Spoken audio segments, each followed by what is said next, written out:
District bar Sargodha Rana Zafar Yasin Khan साहब आज हमारे कायद-ए-आज़म स्पोर्ट्स गाला क्रिकेट मैच में मेहमान खुसूसी हैं। हम इन्हें खुशामदीद भी कहते हैं और वो बैट से शॉट लगा के मैच का इफ्ताह करेंगे। तस्वीरें तस्वीर चाहिए हमें। बिल्कुल जी, तस्वीरें मिलेंगी। अब जनाब थोड़ी सी स्लो अब जनाब वीडियो बना जी। ये जनाब बॉल कराने के लिए तैयार है खिलाड़ी।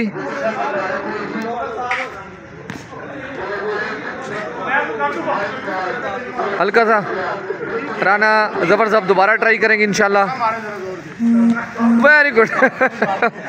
राना साहब क्रिकेट के पुराने खिलाड़ी हैं, लेकिन आज लगता है तैयार होकर नहीं आए। ये जनाब आप देख रहे हैं कि बहुत ज़बरदस्त माहौल है यहाँ पे और पूरे क्लब के अंदर एक वेरी गुड राना साहब ने शॉट लगाई है।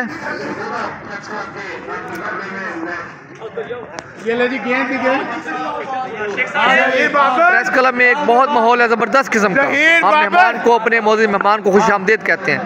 राना जफर यासीन साहब